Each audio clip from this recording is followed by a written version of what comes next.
बघताय न्यूज 18 लोकमत सकाळचे 9 वाजता या बुलेटिनची सुरुवात एका महत्त्वाच्या बातमीनं।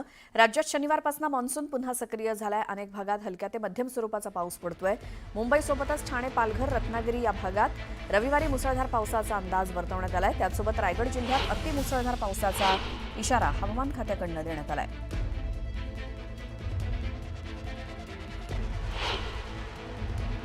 अनंत चतुर्दशीनंतर मुंबईत पावसाने काहीशी उसंत घेतली होती, परंतु शनिवारी मुंबईत पावसाने काही ठिकाणी जोरदार हजेरी लावलेली होती। त्याच अनुषंगाने आज रविवारी आणि सोमवारी मुंबईत काही ठिकाणी जोरदार पाऊस पडेल असं हवामान खात्याकडून सांगण्यात आलंय।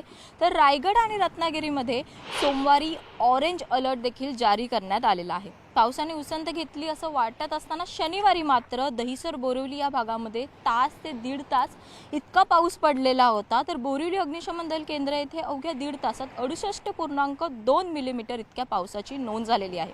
तर प्रबोधनकार ठाकरे नाट्यसंकुलात येथे 34.8 मिलीमीटर पावसाची नोंद झाली आहे। खरं तर राज्यभरात उत्तर महाराष्ट्र, दक्षिण मध्य महाराष्ट्र, मराठवाडा आणि विदर्भातील बहुतांश जिल्ह्यांमध्ये रविवारी आणि सोमवारी मेघगर्जनेसह पावसाची शक्यता देखील वर्तवण्यात आलेली आहे। राज्यात बहुतांश ठिकाणी हलक्या ते मध्यम स्वरूपाचा पाऊस असेल, तर मेघगर्जनेसह पाऊस पडण्याचा अंदाज देखील हवामान खात्याकडून वर्तवण्यात आलेला आहे।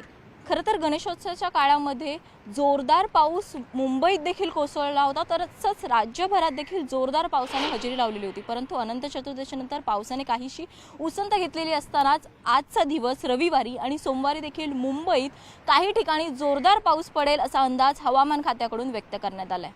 व्हिडिओ जर्नलिस्ट सचिन कुबडेसह स्नेहा जाधव, न्यूज 18 लोकमत, मुंबई।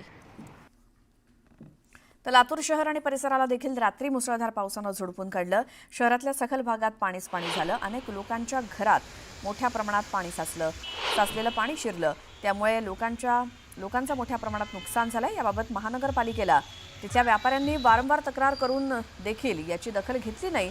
त्यामुळे पाणी साचल्याचं व्यापारी म्हणतात।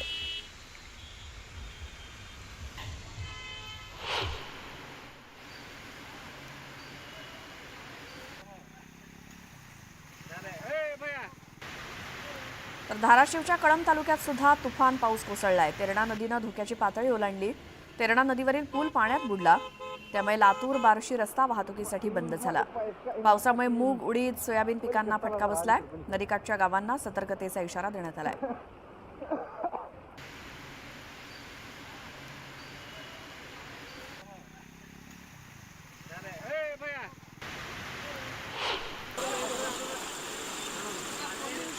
अक्कलकोट तालुक्यात सुद्धा जोरदार पाऊस सुरू आहे। अशातच पाण्याच्या प्रवाहात वाहून जाणारा युवक थोडक्यात बचावला। अक्कलकोट तालुक्यातील बनसगोळ गावातील केरसाळमध्ये ही धक्कादायक घटना समोर आली आहे। अक्कलकोट तालुक्यात झालेल्या पावसामुळे वाहत असलेल्या पाण्यात युवक स्वतःचे प्राण वाचवतानाचा व्हिडिओ समोर आलाय। गावातील युवकांनी तत्परता दाखवल्यामुळे या युवकाचा जीव वाचला।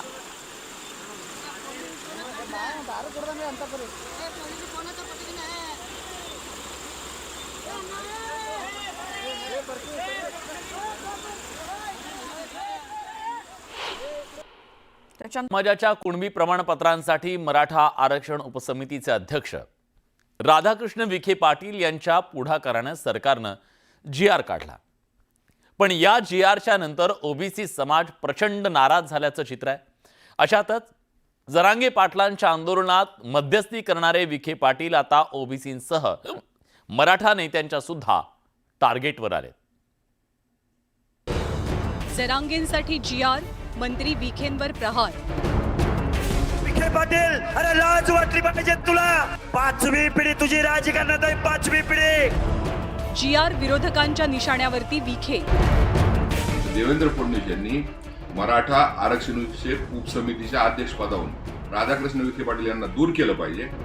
ओबीसींसह मराठा नेत्यांचीही टीका।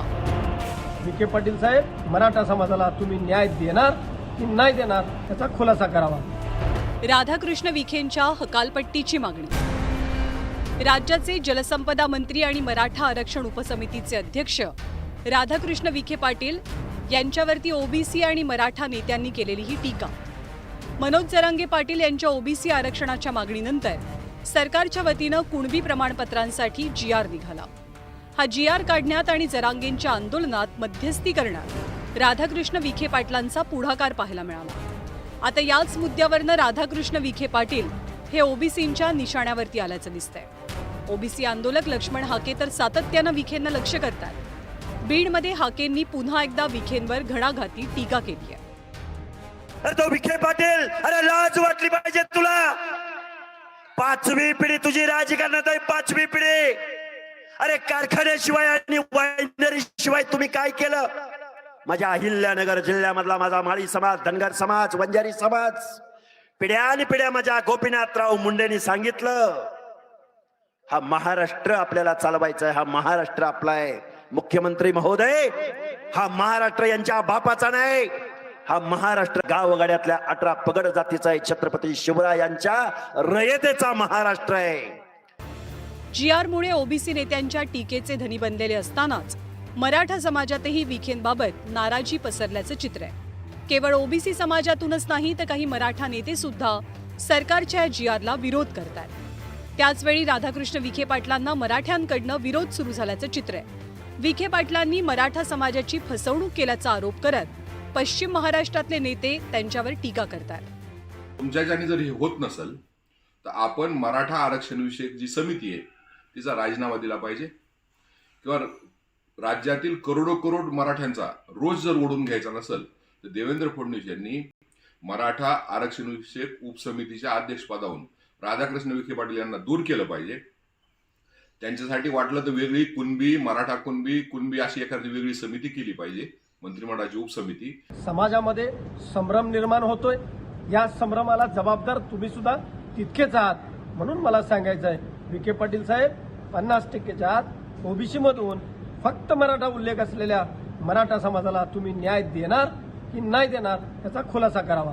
अन्यथा येणाऱ्या काळामध्ये आम्ही मराठे शांत बसणार नाही, एवढंच या माध्यमातून सांगतो। एक मराठा लाख मराठा। ओबीसी नेत्यांसह आता मराठा नेत्यांनीही राधाकृष्ण विखे पाटलांना विरोध सुरू केल्यानं विखे पाटलांची कोंडी झाल्याचं दिसतंय। पण भाजपला मात्र विरोधकांचा आरोप मान्य नाहीये। मराठा समाजाच्या ओबीसी आरक्षणासाठी सरकारनं GRच्या माध्यमातून प्रयत्न केले, पण हेच प्रयत्न ओबीसींच्या नाराजीचं कारण बनले। हे प्रयत्न ज्यांच्या पुढाकारात झाले ते विखे पाटील आता GR विरोधकांच्या निशाण्यावर आहेत। त्यामुळे विखे आणि GR विरोधकांच्या वादाचा पुढचा अंक नेमका काय असेल हे पाहणं महत्त्वाचं ठरेल। शरद जाधव, न्यूज 18 लोकमत, मुंबई।